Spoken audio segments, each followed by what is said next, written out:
그 다음에 우측에 있는 핵심 키 부분, 시험에 많이 출제되는 부분이기 때문에 반드시 알고 있는 개념 부분입니다. 세 번째 파트인 인간공학 및 시스템 위험 분석 중 첫 번째 챕터 인간공학에 대해서 한번 보도록 하겠습니다. 자, 인간과 기계 기능에 따른 장점 비교는 가볍게 읽어주시면 되고, 우측의 참고 부분인 인간-기계 통합체계 종류는 시험에 출제되는 경우가 있기 때문에 수동체계, 반자동체계, 자동체계가 있다 정도는 정리해서 암기를 해주도록 합니다.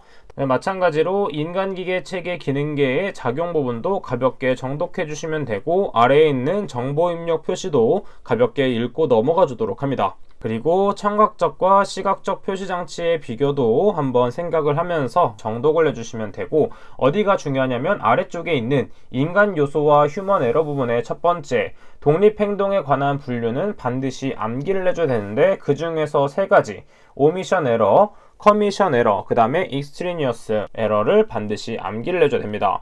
그 다음에 암기를 해준 다음에 어떻게 작용이 되는지도 알고 있어야 되는데, 첫 번째 오미션 에러란 무엇이냐면 필요한 절차를 수행하지 않아서 생기는 오류가 오미션 에러라고 볼 수가 있고, 그 다음에 두 번째 커미션 에러는 무엇이냐면 필요한 절차를 수행하지 않은, 불확실하게 수행함으로써 생기는 오류가 커미션 에러가 되겠습니다. 그 다음에 익스트리니어스 에러는 불필요한 절차를 수행함으로써 생기는 오류다라고 암기를 해주시면 되겠습니다. 자, 그래서 이 세 가지는 반드시 외워주면 되고, 추가적인 두 가지도 이런 것들이 있다 정도만 암기를 해주시면 되겠습니다. 그래서 만약에 독립행동에 관한 분류를 세 가지 적어라 하면 웬만하면 오미션, 커미션, 그 다음에 익스트리니어스 에러를 적어주시는 게 좋습니다. 자, 그 다음에 추가적으로 3-2에 있는 원인의 수준적 분류가 있는데, 원인의 수준적 분류의 종류 정도는 반드시 암기를 해주도록 하겠습니다. 자, 그래서 1차 에러, 그 다음에 2차 에러, 그 다음에 지시 에러 정도는 반드시 암기를 해주도록 할게요. 자, 그 다음에 인간 계측 및 인간의 체계 제어에서 인간 계측 자료의 응용 원칙은 반드시 외워줘야 됩니다. 자, 먼저 어떤 종류가 있냐면 극단치 설계, 그 다음에 조절 범위, 그 다음에 평균치 기준 설계가 있는데, 먼저 조절 범위는 제일 먼저 고려해야 될 개념으로 생각해주면 되겠습니다. 왜냐하면 조절이 가능하면 할수록 많은 사람들이 수용할 수 있기 때문에 조절 범위를 가장 먼저 고려해주고, 그 다음으로 고려해줄 것이 바로 극단치 설계입니다. 극단치 설계는 극단치로 설계를 했을 때 모든 사람이 수용할 수 있는 경우를 생각해주면 되는 것이고, 일반적으로 최대 치수와 최소 치수 기준으로 설계를 하게 됩니다. 그 중에서 최대 치수로 보는 것은 일반적으로 울타리 높이와 출입문 높이를 볼 수가 있고, 그 다음에 최소 치수는 선반의 높이와 조정장치의 조정거리 정도 체크해 주시면 되겠습니다. 자, 그 다음 마지막으로 극단치 설계를 할 수 없을 경우에 하는 것이 바로 평균치 기준 설계가 되는데, 대표적으로 무엇이 있냐면 은행의 창구 높이가 이에 해당된다라고 봐주시면 되겠습니다.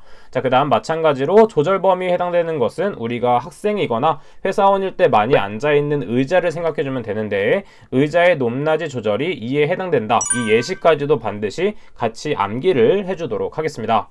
자, 그 다음에 부품 배치의 원칙도 그냥 가볍게 정독하는데 무엇이 있다 정도만 체크를 해주면 됩니다. 첫 번째는 중요성의 원칙, 두 번째는 사용 빈도의 원칙, 세 번째는 기능별 배치의 원칙, 네 번째는 사용 순서의 원칙이 있다 정도만 체크해 보도록 하겠습니다.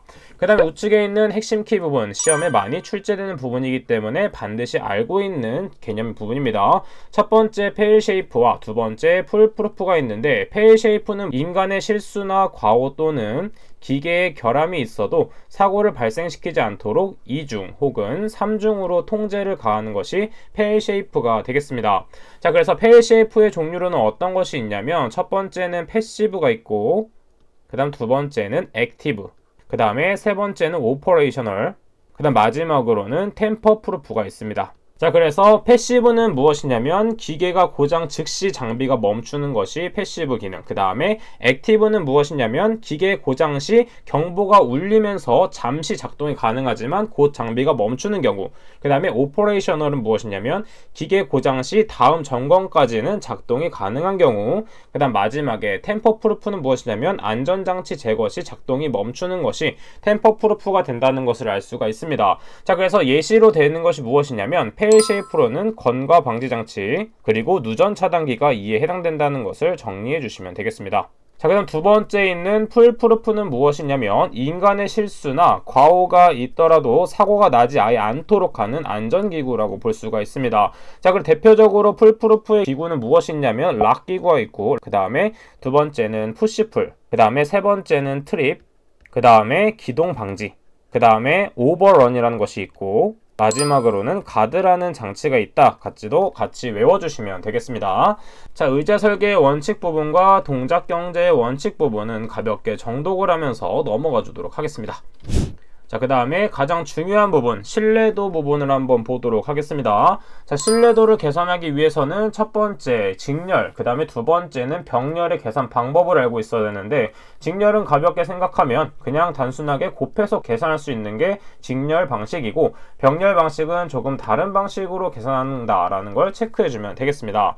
자, 그래서 개념 잡기 문제 중 한 가지를 선택해서 한번 문제를 풀어보도록 할 텐데, 이런 식으로 연결되어 있는 걸 보도록 할게요. R1, 그 다음에 이렇게 연결되어 있고 R2, R3, 그 다음에 R4와 RX가 연결되어 있습니다. 자, 이때 전체 신뢰도를 0.85라고 하고, 그 다음에 R1의 신뢰도는 0.9, 그 다음에 R2, R3의 신뢰도는 0.8, 그 다음에 R4의 신뢰도는 0.7이라고 했을 때 RX를 구하는 문제입니다. 지금 보게 되면 R1과 그 다음에 R2와 R3는 세트, 그 다음에 R4와 RX를 세트라고 봤을 때는 모두 직렬로 연결되어 있는 것을 확인할 수 있고, R2와 R3는 병렬 관계, 그 다음에 R4와 RX는 병렬 관계라는 것을 알 수가 있습니다.